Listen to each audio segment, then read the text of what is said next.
Class 12 के student, आज आप सभी का इंग्लिश का पेपर था और मैं आशा करता हूं प्यारे बच्चों कि आप सभी का पेपर बहुत ही अच्छा गया होगा।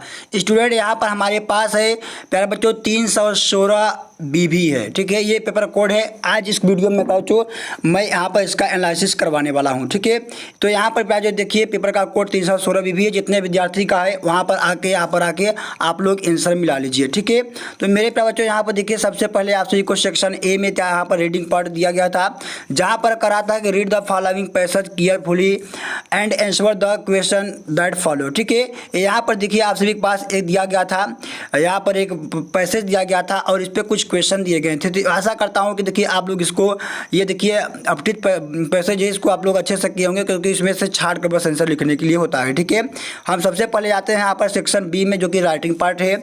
इसमें देखिए करा है कि right an article on off the following topic in about 100 से लेकर 150 वर्ड्स में लिखना था। ठीक है, तो यहाँ पर देखिए लिखना था आप सभी को द प्रॉब्लम ऑफ अनएम्प्लॉयमेंट पर लिखना था, न्यू एजुकेशन पॉलिसी पर लिखना था और डिजिटल इंडिया पर लिखना था। मेरे बच्चों यहाँ पर आशा करता हूँ कि आप सब यहाँ पर कैसे हल किए होंगे।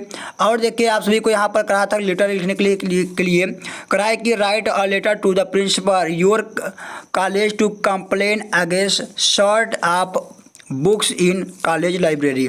यानी एक प्रिंसिपल को, अपने कॉलेज के एक प्रिंसिपल को पत्र लिखिए जिसमें क्या हो कि लाइब्रेरी में पुस्तक की कमी है, इसके लिए क्या है आपको पत्र लिखना था। ठीक है, या फिर आपको अथवा में यहाँ पर दिया गया था कि write a letter to the editor of daily newspaper describing the food scan your locality. ठीक है, इस पर लिखना था आप सभी को। देखिए यहाँ पर सेक्शन आप सभी का यहाँ पर सी है, जो कि ग्रामर पर्सन है। ठीक है, आप लोग यहाँ पर आंसर अपना मिला लीजिए कि आप लोग यहाँ पर कितना हल करके आए हैं बच्चों। ठीक है, यहाँ पर देखिए चौथा क्वेश्चन करा था कि choose the correct option to the answer following question. जैसे प्यारे बच्चों यहाँ पर करा है कि which of the following underlines word is a synonyms suggestive. यानी करा है प्यारे बच्चों कि निम्न में से कौन सा रेखांकित शब्द का समार्थी शब्द है। तो यहाँ पर देखिए प्यारे बच्चों इसका जो राइट आंसर हो जाएगा वो क्या होगा, ऑप्शन नंबर ए वे हो जाएगा, ए हो जाएगा पहला यहाँ पर। यानी सिग्निफिकेंट क्या है प्यारे बच्चों, इसका समानार्थी शब्द है। ठीक है, सिग्निफिकेंट का मतलब होता है कि महत्वपूर्ण या फिर संकेत देने वाला। ठीक है, तो ऑप्शन नंबर इसका यहाँ पर पहला राइट आंसर होगा। ठीक है, इसी तरीके से यहाँ पर बी वाला क्वेश्चन कराए पे बच्चों करा है कि which of the following in a pairs of antonyms. यानी करा है कि निम्न में से कौन सा विलोम शब्दों का जोड़ा है। ठीक है, यहाँ देखिए इसका जो राइट आंसर है मेरा बच्चों वो क्या हो जाएगा, फेलियर। क्या हो जाएगा, फेलियर और सक्सेस होगा। ठीक है, देखिए इसका फेलियर और सक्सेस, देखिए यानी फेलियर का मतलब होता है कि असफलता और सक्सेस का मतलब होता है कि सफलता। तो ये दोनों क्या है, एंटोनिम्स यानी विलोम शब्द का एक जोड़ा है। ठीक है, इसी तरीके से यहाँ पर देखिए सी वाला क्वेश्चन करा था आप सभी का, करा यहाँ पर कि to die in harness means. ठीक है, यानी करा है कि हार्नेस मीन्स क्या होता है। तो मेरे पे बच्चों यहाँ पर देखिए इसका आंसर है यहाँ है कि to die while in service. ठीक है, यानी करा है कि इसका अर्थ क्या है, तो इसका अर्थ है काम करते हुए मर जाना। यानी कहा है कि to die while in service, कि काम करते हुए मर जाना, इसका क्या है राइट आंसर होगा, ऑप्शन नंबर यहाँ पर तीसरा होगा। ठीक है, प्यारे बच्चों आप लोग कितना आंसर इसमें से करके आए हैं आप लोग मेरे कमेंट बॉक्स में जरूर बताइएगा। इसी तरीके से देखिए यहाँ पर डी वाला क्वेश्चन कर रहा है कि foreigner how settles in another country is. यानी करा है कि जो विदेशी व्यक्ति एक दूसरे बस में हो जाए उसे क्या कहते हैं। तो मेरे प्यारे बच्चों उसे कहते हैं एग्रीमेंट कहते हैं। क्या कहते हैं, क्या कहते हैं उसे प्यारे बच्चों, इमिग्रेंट कहते हैं। क्या कहते हैं, इमिग्रेंट कहते हैं। ऑप्शन नंबर इसका पहला है। इमिग्रेंट का मतलब होता है कि दूसरे देश में बसने वाला व्यक्ति। ठीक है, इसी तरीके से देखिए यहाँ पर ई वाला क्वेश्चन करा है कि क्या हो, यहाँ पर देखिए ई वाला क्वेश्चन क्या करा है कि which the of following sentence incorrect करा है। ठीक है, करा है कि निम्न में से कौन सा जो वाक्य वो गलत है। तो मेरे प्यारे बच्चों यहाँ पर देखिए क्या है कि there are still lot to decide. यानी यही क्या है प्यारे बच्चों, इसमें क्या है, ये गलत है। यानी करा है कि अभी बहुत कुछ तय करना बाकी है। ठीक है, इसका अर्थ हो जाएगा इसमें यही क्या है, सेंटेंस क्या है, गलत है। तो ऑप्शन नंबर इसका चौथा क्या हो जाएगा, जाएगा यहाँ पर राइट आंसर हो जाएगा। ठीक है, देखिए अब यहाँ पर पांचवा क्वेश्चन आप सभी का था प्यारे बच्चों कराए कि change any on off the following into indirect narration में चेंज करना है। ठीक है, तो यहाँ पर देखिए करा है कि निम्न में से किसी एक को इनडायरेक्ट नरेशन में बदलो। तो प्यारे बच्चों आपको करना क्या है, देखिए यहाँ पर दो आप सभी के पास दिया गया था, माई फ्रेंड टू मी, यानी मेरा फ्रेंड्स मुझसे कहा कि प्लीज़ हेल्प मी, मेरा मदद करो। ठीक है, तो प्यारे बच्चों अब देखिए इसका आपको क्या करना था, इनडायरेक्ट स्पीच में बदलना था। तो प्यारे बच्चों अब इसको करना क्या है, आप सभी को इनडायरेक्ट में बदलने के लिए आप करेंगे क्या प्यारे बच्चों, यहाँ पर लिखेंगे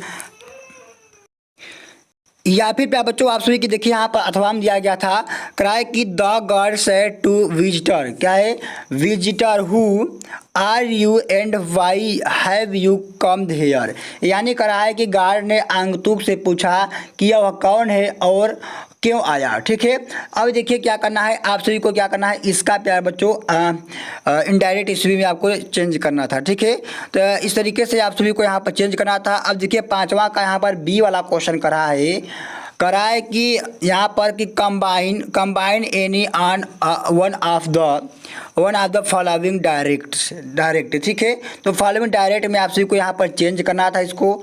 अब देखिए यहाँ पर क्या है, आप सभी को यहाँ पर देखिए पहला सेंटेंस क्या कर रहा है, कराए कि you are very weak, you can not hard work, यानी कराए कि तुम बहुत कमज़ोर हो, तुम मेहनत नहीं कर सकती हो।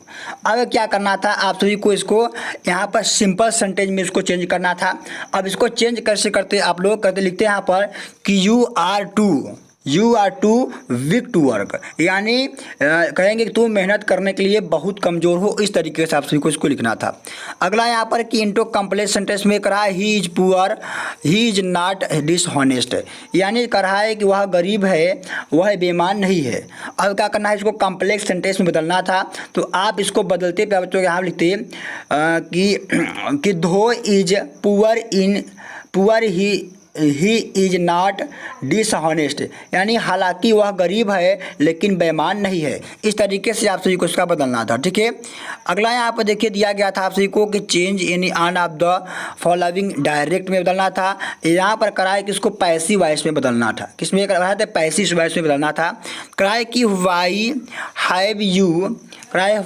Have you not complete your work, यानी तुम अपना काम क्यों नहीं पूरा किया। अब इसको क्या करना था, आपको पैसिव वॉइस में चेंज करना था। तो आप इसे चेंज करते प्यारे बच्चों को वाई हैज, क्या लिखते हैं कि why has your work not been complete by you, यानी तुम्हारे द्वारा काम क्यों नहीं पूरा किया गया। इस तरीके से आप सभी को पैसिव वॉइस में इसको बदलना था। अगला यहाँ पर है कह रहा है कि iron is the most useful metal. ठीक है, अब कह रहा है कि लोहा सबसे उपयोगी धातु है। अब इसको आप सभी को पैसिव डिग्री में बदलना था। तो आप इसे कैसे बदलते लिखते हैं यहाँ पर कि no other metals in as useful iron, यानी कराए कि कोई दूसरी धातु लोहे जितनी उपयोगी नहीं है। इस तरीके से आप सभी को इसको पैसिव डिग्री में बदलना था। ठीक है, इसी तरीके से अगर कराए कि correct any on off the following sentence, कराए यहाँ पर कि निम्न में से किसी एक वाक्य को सही करो। जैसे यहाँ पर है बच्चों कि my friend is senior than I, यानी कर रहा है कि मेरा फ्रेंड का सीनियर है, मुझसे क्या है सीनियर है। अब यहाँ पर देखिए रॉन्ग, ये क्या है रॉन्ग है। अब इसको करेक्ट कैसे करना था, आप सभी को लिखते हैं कि my friend is senior to me, यानी मेरा मित्र मुझसे क्या है बड़ा है। इस तरीके से आप सभी को इसको करना था, एक सही करना था। इसी तरीके से देखिए यहाँ पर आप सभी का है कराए कि use any one of the following pair of words in your own sentence to make other difficulties their meanings clear. कहा यहाँ पर देखिए अफेक्ट है और इफेक्ट है। क्या है, अफेक्ट है और इफेक्ट है। देखिए क्या होता है कि अफेक्ट का मतलब होता है कि इसका मतलब क्या होता है, अफेक्ट का मतलब कि अफेक्ट यानी प्रभावित करना। अफेक्ट का मतलब क्या होता है, प्रभावित करना। और लिखेंगे यहाँ पर अफेक्ट का आपको क्या कहता है, एक सेंटेंस बनाना था, लिखेंगे स्पोकिंग अफेक्ट हेल्थ बनाते इस तरीके से बनाते तो आप लिखोगे धूम्रपान स्वास्थ्य को प्रभावित करता है। और इफेक्ट का मतलब होता है पर बच्चों की बुरा प्रभाव। ठीक है, इफेक्ट का मतलब होता है लिखते हैं इस तरीके से आप यहाँ पर कि smoking has a bad effect on health, यानी धूम्रपान स्वास्थ्य पर बुरा प्रभाव पड़ता है। इस तरीके से आप सभी को इसको करना था। जैसे यहाँ पर है कि पेन है, ठीक है, तो पेन का मतलब होता है कि दर्द, और एक पेन का मतलब होता है कि शीशा। एक पेन का मतलब क्या होता है, शीशा होता है, ठीक है। तो इसको आप सभी को यहाँ पढ़ना था। अगला यहाँ पर आप सभी को दिया गया था, यहाँ पर इस तरीके से ट्रांसलेशन करना था, और इस तरीके से प्यारे बच्चों आप सभी को यहाँ पर सारे क्वेश्चन, यहाँ पर 10वां क्वेश्चन में कहा है keeping quite a thing of beauty junior tigers के बारे में आप सभी को यहाँ पर सेंट्रल आइडिया लिखना था। इस तरीके से आप सभी का पेपर था। प्यारे बच्चों, आप लोग कितने आंसर को सही करके आए हमारे इसी वीडियो में जरूर बताइएगा।